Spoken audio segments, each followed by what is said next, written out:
सुप्रभात। मैं जगेंद्र राणा। आध्यात्मिक उत्तराधिकारी। आध्यात्मिक उत्तराधिकारी, यह है हमारी आज की आध्यात्मिक चर्चा का विषय।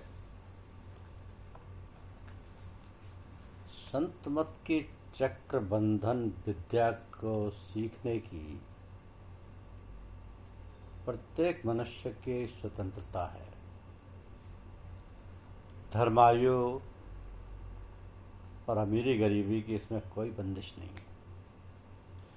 यदि कोई व्यक्ति वास्तव में आत्म साक्षात्कार करने का इच्छुक है तो संतमत के आचार्य विशेषकर रामस्तम सत्संग के पहले उसे आंतरिक अभ्यास सिखाते हैं। यह पहली सीढ़ी है जिस पर साधक परमार्थ की राह में सर्वप्रथम पग रखता है। अपने अपने अधिकार के अनुसार अभ्यास द्वारा और गुरु कृपा द्वारा वह उन्नति करता जाता है और रास्ते की मंजिलें पार करता हुआ एक दिन आत्मानुभव कर लेता है। इसके बाद साधक दूसरी सीढ़ी पर पग रखता है। सत्संग में आते आते ज्यों ज्यों उसका अधिकार बढ़ता जाता है, संसार के बंधन ढीले होने लगते हैं और मालिक के चरणों में लगाव पैदा होने लगता है। वो चाहता है कि उसे कोई सहारा मिले और कोई सच्चा मार्ग प्रदर्शन करे। ऐसी सूरत में उसकी प्रार्थना पर सत्संग के आचार्य उसे उपदेश देकर अपनी शरण में ले लेते हैं। इसे गुरु दीक्षा या मंत्र देना कहते हैं। सूफियों की भाषा में इसे बैत कर लेना हो कहते हैं। यह बैत यानी बिकना शब्द से बना है। बैत यानी बिका हुआ। वास्तव में यह बैत शब्द सर्वथा उपयुक्त है। गुरु मंत्र लेने के बाद गुरु के हाथों बिक जाता है शिष्य। ऐसी दशा में गुरु की आज्ञा का पालन करना और उनकी रहनी सहनी व सदाचार का अनुसरण करना उसका कर्तव्य हो जाता है। यह गुरु धारण करना कहलाता है। इस स्टेज में अर्थात गुरु धारण कर लेने पर साधक की स्वतंत्रता सीमित हो जाती है। जिस प्रकार कन्या के विवाह होने पर वह अपने पति के आश्रित हो जाती है और पतिव्रत धर्म का पालन करना उसका धर्म हो जाता है, इसी प्रकार गुरु धारण करने के बाद शिष्य का धर्म गुरु की आज्ञा पालन करना हो जाता है।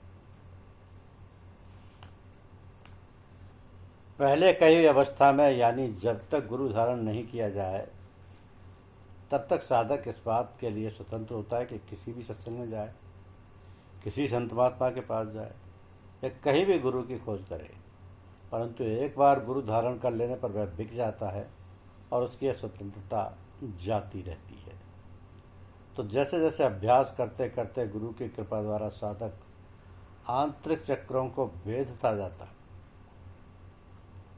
और हृदय चक्र से ऊपर उठकर छठे चक्र पर, जिसे विलायत सुग्रा या पिंडी मन का स्थान कहते हैं, पहुंच जाता है, तो आचार्य उसे इजाज़त शर्तिया दे देते हैं। यह एक तरह की मॉनिटर पदवी है। जैसे स्कूल की किसी शिक्षा में एक विद्यार्थी, सब विद्यार्थी एक समान होते हैं, परंतु अध्यापक किसी एक विद्यार्थी को अनुशासन के लिए नियुक्त कर देता है। इसी तरह सत्संग के आचार्य ऊपर लिखी दिशा में जिस सत्संगी को उचित समझते हैं उसे इजाज़त शर्तिया या मॉनिटर पदवी दे देते हैं। ऐसे मॉनिटरों का एक कर्तव्य होता है कि वे गुरु की आज्ञा द्वारा सत्संगियों को अनुशासन में रखे और सत्संग कराए। इससे आगे चलकर अभ्यास त्रिकुटी के स्थान पर पहुंचता है अभ्यासी। इसे विलायत कुबरा या ब्रह्मांडी मन का स्थान कहते हैं। जब साधक इस स्थान पर रसाई हासिल कर लेता है तब उसे इजाज़त तालीम दे देते हैं, यानी वह आचार्य के संरक्षण में सत्संगियों की आत्मिक शिक्षा का कार्य करने लगता है। उसे उपदेश देने का अधिकार नहीं होता, वह उतनी ही तालीम दे सकता है जहाँ तक स्वयं रसाई हासिल कर चुका है। तो त्रिकुटी के स्थान से ऊपर की चढ़ाई करके वो अभ्यासी आत्मा के स्थान तक पहुँच चुके हैं। जो अभ्यासी, उनको आचार्य या गुरु पदवी दे दी जाती है। सत्संगियों को आत्मिक शिक्षा के अलावा उन्हें यह भी अधिकार प्राप्त होता है कि वह जिज्ञासुओं को उपदेश दें या बैत कर लें ये लोग दूसरे सत्संगियों या अभ्यासियों को इजाज़त नहीं दे सकते। इससे आगे की ओर आखिरी इजाज़त को इजाज़त ताम्मा या मुकम्मल इजाज़त कहते हैं। जिन सज्जनों को ये प्रदान की जाती है वे एक या दो व्यक्ति होते हैं और अपने आचार्य का काम पूरा करने के लिए उनके साथ आते हैं। पिछले जन्मों का उनका कुछ न कुछ साथ होता है और पिछली कमाई किए हुए होते हैं। मौजूदा जन्म में पिछली किसी कमी को पूरा करने आते हैं और गुरु कृपा से उसे पूरा करके अपने जीवन के शेष समय में अपने गुरु के मिशन को फैलाने में बिताते हैं। यही गुरुमुख या मुराद कहलाते हैं। तो ये हजारों में से एक दो होते हैं। ये गुरु के फिदाई होते हैं, यानी आशिक होते हैं। इजाज़त ताम्मा या संपूर्ण इजाज़त आचार्य द्वारा लिखित रूप में दी जाती है। ये इजाज़त आखिरी होती है। इस पर किसी भी मौजूदा वक्त के पूरे संत की तस्दीक होती है। जिनको ये इजाज़त हासिल होती है वही आचार्य के सच्चे आध्यात्मिक उत्तराधिकारी या खलीफा होते हैं। वे पूर्ण गुरु होते हैं। उन्हें सर्वाधिकार प्राप्त होते हैं। वे दूसरों को भी इजाज़त दे सकते हैं और अपना उत्तराधिकारी नियुक्त कर सकते हैं। ऐसे व्यक्ति को इजाज़त देने के बाद आचार्य अपने से दूर कर देते हैं। महात्मा रामचंद्र जी ने मॉनिटरशिप या मॉनिटरी की आज्ञा बहुत से सज्जनों को दी थी। इसी प्रकार तालीम की इजाज़त भी कई सज्जनों को दी थी। उपदेश देने अर्थात बैत करने की इजाज़त महात्मा जी ने निम्न के सज्जनों को दी थी: डॉक्टर चतुर्भुज सहाय जी मथुरा, बाबू मदन मोहन लाल साहब शाहजहाँपुर, बाबू श्री कृष्ण सहाय साहब हितकारी कानपुर। संपूर्ण आचार्य पदवी इजाज़त ताम्मा महात्मा जी ने निम्न के सज्जनों को दी थी: महात्मा मुंशी रघुवर दयाल साहब कानपुर, डॉक्टर कृष्ण स्वरूप साहब जयपुर, बाबू ब्रजमोहन लाल साहब और सेवक डॉक्टर श्री कृष्ण लाल साहब सिकंदराबाद। ये चारों इजाज़त लिखित रूप में दी गई थी। ये संभव हो सकता है कि इनके अतिरिक्त अन्य सज्जनों को भी कोई इजाज़त दी हो जिसका यहाँ ज्ञान ना हो। तो महात्मा जी के जीवन काल में अंतिम भंडारा सन 1931 में फतेहगढ़ में उनके निवास स्थान पर ही हुआ था। इस अवसर पर उन्होंने अपना आध्यात्मिक उत्तराधिकारी जानसीन सेवक डॉक्टर कृष्णलाल को नियुक्त किया, जिनको वे आजीवन मुरीद कहा करते थे, आजीवन मुराद कहा करते थे, और आज्ञा दी कि भंडारे में जाकर सत्संग कराओ। श्री ब्रजमोहन लाल साहब को आज्ञा दी कि वे जाकर निगरानी करें। महात्मा जी स्वयं इसके बाद पधारे और निरीक्षण करने के बाद कहा, मैं यही चाहता हूँ कि मेरे बाद भी इसी तरीके से कैसे काम होता रहे। इस संबंध में महात्मा जी ने एक हस्तलिखित तहरीर अपने रजिस्टर में दर्ज की थी। यह रजिस्टर उनकी अलमारी में रखा रहता था। तो शरीर विसर्जन के बाद जब उनके फूल गंगा जी ले जा रहे थे, किसी सज्जन ने वे पन्ने उस रजिस्टर से फाड़ लिए जिसमें लाला जी के उक्त हस्तलेख थे। इसका परिणाम ये हुआ कि उनकी जानशीनी के कई दावेदार बन बैठे और सत्संग का वास्तविक काम गड़बड़ी में पड़ गया।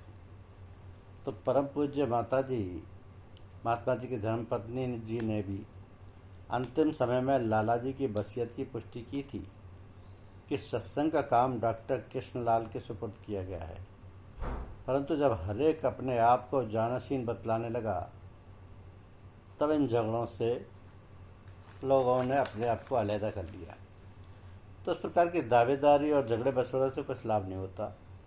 मुख्य बात तो यह है कि उस पवित्र महान आत्मा का चलाया हुआ मिशन फैले और उनका दिव्य संदेश मनुष्य मात्र तक पहुँचे, जिसमें लोक कल्याण हो। लाला जी का ये काम हो रहा है और उनका आशीर्वाद इसकी सदा उन्नति होगी, क्योंकि सच्चाई कभी छिपती नहीं है। ये काम ऐसे हैं कि ईश्वर की कृपा से स्वतः ही फैलते चले जाते हैं और महात्मा लोग शरीर छोड़ने के बाद और भी ज़्यादा एक्टिव हो जाते हैं तथा और भी ज़्यादा कार्य करते हैं। महापुरुषों के जीवन चरित्र अलौकिक होते हैं। उन्हें लेखलीबद्ध करना सूर्य को दीपक दिखाने जैसा है, लेकिन उनके जीवन में जो जो महत्वपूर्ण घटनाएं हुई होती हैं उनके बारे में जानना बहुत जरूरी होता है। अपने जीवन में तो महापुरुषों के दर्शन और सत्संग ही लोगों का कल्याण करता है, लेकिन शरीर त्यागने के पश्चात उनका जीवन चरित्र, रहनी सहनी और उपदेश ही हम लोगों के पथ प्रदर्शक होते हैं और इन्हीं से अनगिनत लोगों का कल्याण हो जाता है। तो जीवन चरित्र ही आदर्श, हमारा आदर्श बन जाता है। पूज्य लाला जी के जीवन चरित्र पर लोगों ने बहुत कुछ लिखा है। परम संत महात्मा रामचंद्र जी के पूर्ण योगी, पूर्ण गुरु एवं पूर्ण ब्रह्मवेत्ता थे। योग की, विशेषकर चक्रबंधन विद्या की उच्च से उच्च अवस्थाओं को उन्होंने प्राप्त किया था। इसी मार्ग की प्रत्येक बारीकी से वे पूर्णतया परिचित थे और सीखने वाले को उसकी योग्यता के अनुसार वह ऐसे सरल मार्ग पर लगा देते थे जिससे वह बिना कठिनाई के तेजी के साथ ऊंची दशाओं को आसानी से प्राप्त कर सके। महात्मा जी के प्रकट होने से पहले चक्रबंधन विद्या का सिलसिला हिंदुओं में प्राय लोप सा हो चुका था। जो गिने चुने लोग इसके जानकार मौजूद भी थे, वो या तो उसे फैलाना नहीं चाहते थे या गिने हुए जिज्ञासुओं को ही उसकी शिक्षा देते थे। इससे विद्या छुपी हुई रही। नक्शबंदी खानदान के मुसलमान सूफियों में यह विद्या सीना ब सीना चली आती थी, परंतु जातीयता की भावना या कम्युनल माइंडेडनेस के होने के कारण और समाज के डर की वजह से ना तो हिंदू उनके शिष्य बनना चाहते थे और वे मुसलमान सूफी ही इस विद्या को हिंदुओं को देना चाहते थे। लाला जी ने समाज के लांछनों की परवाह न करते हुए और जातीयता का विचार छोड़कर भी इस विद्या को एक परम उदार व्यक्ति के पूरे सतगुरु परम संत मौलाना फजल अहमद खान साहब से प्राप्त किया। पंथ के उस समय के प्रचलित कठिन कायदे कानूनों को सहज बनाया, इसके सीखने के नए और आसान तरीके ईजाद किए और हिंदू धर्म की सुविधा के अनुसार देश व काल का विचार रखते हुए उसमें आवश्यक रद्दोबदल करके इस विद्या को पुनः हिंदुओं में प्रचलित किया। अब गृहस्थ, विरक्त, बूढ़ा, जवान, बालक, स्त्री सब ही इसे आसानी से सीखकर अपना जीवन सफल कर सकते हैं। हिंदू समाज के लिए महात्मा जी की यह एक अमूल्य देन है जो मौजूदा और आने वाली पीढ़ियों के लिए एक अमर वरदान है। महात्मा जी का दार्शनिक ज्ञान केवल हिंदू फिलॉसफी तक ही सीमित नहीं था। वे मुस्लिम, बौद्ध और ईसाई फिलॉसफी के प्रकांड पंडित थे। इन फिलॉसफियों की हर बारीकी से वे पूरी तरह परिचित थे। जिस ब्रह्म विद्या का प्रचार लाला जी ने किया उसमें हम इन सब फिलॉसफियों के अपूर्व समन्वय की एक अनोखी झलक देखते हैं। जिन लोगों को उनके श्री चरणों में बैठने का सौभाग्य प्राप्त हुआ है वे जानते हैं कि ब्रह्म विद्या के गुप्त रहस्यों की विवेचना सरल से सरल भाषा में करने की लाला जी में अपूर्व क्षमता थी। परम गोह्य विषयों को वे चित्र सा खींच कर रख देते थे, जैसे कोई नंगी आंखों देख रहा हो। ये सब उनके अपने निजी अनुभव की बातें थीं जो वे दूसरों तक पहुंचाते थे और इसमें आलोचना की तनिक भी गुंजाइश नहीं थी। इनमें से बहुत सी बातों का जिन्होंने जहाँ तहाँ अपने शिष्यों को लिखा है, उनके पत्र जिनमें आध्यात्मिक विद्या का निचोड़ है और जिनमें उन्होंने सांसारिक व परमार्थिक पहलुओं पर खुलासा प्रकाश डाला है, अमृत रस के नाम से प्रकाशित भी हो चुके हैं। अपने ढंग की ये बेजोड़ ही नहीं बल्कि अमूल्य पुस्तक है। लाला जी साहब का जन्म शुभ स्थान फर्रुखाबाद में 4 फरवरी 1873 ईस्वी को और निधन 14 अगस्त 1931 को हुआ। आपने बचपन से जब से होश संभाला और जब तक जीवित रहे आजन दरिद्रता और बीमारी का मुकाबला करते हुए एक बहादुर सिपाही की तरह अपना जीवन लोगों के कल्याण हेतु व्यतीत किया। धन्यवाद।